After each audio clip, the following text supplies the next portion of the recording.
मुदिता के सभी श्रोताओं को नमस्कार। आज हम चित्त के दूसरे नियम के बारे में बात करेंगे और वह है नश्वरता या गति का नियम।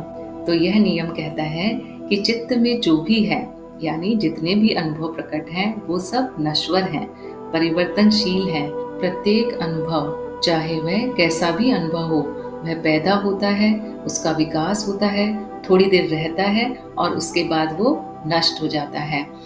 तो चाहे ये शरीर हो, इस शरीर के अंदर चलने वाली इच्छाएं, भावनाएं, विचार हों, या सुख दुख आदि की घटनाएं हों, या बाहरी जगत की वस्तुएं हों, हम जानते ही हैं कि जो आज है वह कल नहीं रहता। तो सब कुछ नश्वर है, ये सुनकर ऐसा लगता है कि जैसे सब कुछ नष्ट हो जाता है। पर क्या वास्तव में ऐसा होता है? जब हम देखते हैं कि कोई व्यक्ति जो कल तक हमारे बीच था, आज वो नहीं रहा, उसने अपने जीवन को व्यवस्थित करने के लिए और बने रहने के लिए हर प्रकार के प्रयास किए, किंतु सभी प्रयास अंत में व्यर्थ सिद्ध हो जाते हैं। तो प्रश्न यह उठता है कि क्या मृत्यु के बाद उस व्यक्ति का जीवन समाप्त हो गया? क्या जीवन इतना छोटा है कि वह इस शरीर तक ही सीमित है, या फिर मृत्यु के बाद भी कुछ है?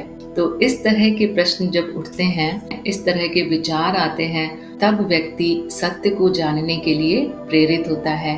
तो पहले देखें कि ये नश्वरता क्यों है। तो जैसा कि पिछले वीडियोस में बताया गया, चित्त के मूल में नाद है। नाद यानी परिवर्तन है। तो जो निरंतर बदल रहा है वह स्थायी कैसे हो सकता है? इस बदलाव को आंखें पकड़ नहीं पाती और ऐसा लगता है जैसे कुछ बदल ही नहीं रहा है। लेकिन आप अपने आसपास दृष्टि डालें तो पाएंगे वह सब निरंतर बदल रहा है। सिर्फ फर्क क्या है? परिवर्तन की गति में, अर्थात कुछ बहुत तेजी से बदल रहा है, कुछ धीरे बदल रहा है। यानी नष्ट होने की अवधि किसी की कम हो सकती है, किसी की ज्यादा हो सकती है। ऐसा इसलिए है क्योंकि जिस वस्तु का नाद जितनी तेजी से बदलता है, उसका नाश भी उतनी ही जल्दी होता है, और इसके विपरीत जिस वस्तु का नाद धीमे बदलता है वह उतनी ही देर से नष्ट होता है। इसलिए कुछ वस्तुएं और जीव, शरीर जल्दी नष्ट होते हैं और कुछ देर से। अब सवाल ये उठता है कि ये नश्वरता यानी नष्ट हो जाना, क्या ये निराशा का कारण होना चाहिए या फिर ये एक वरदान है? तो देखिए, निराशा तब होती है जब आसक्ति होती है। आसक्ति यानी मैं इस वस्तु के बिना या इस व्यक्ति के बिना रह नहीं सकता, या मुझे ऐसी ही परिस्थिति चाहिए।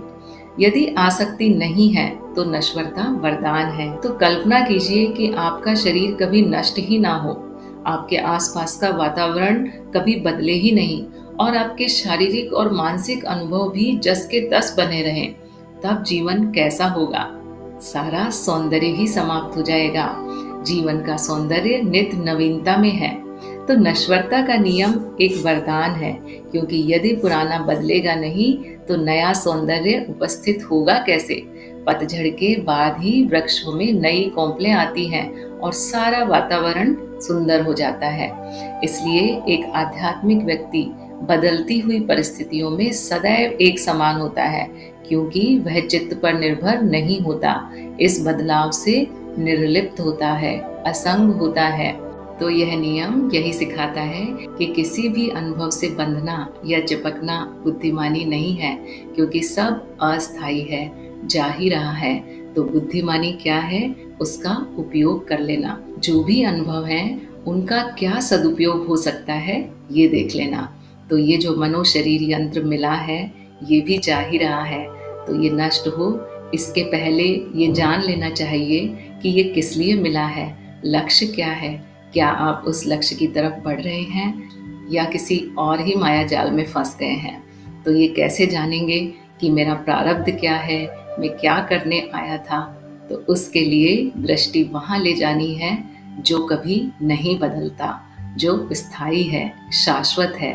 तो प्रयास कीजिए अपने सत्य स्वरूप को जानने का कि वास्तव में मैं क्या हूँ।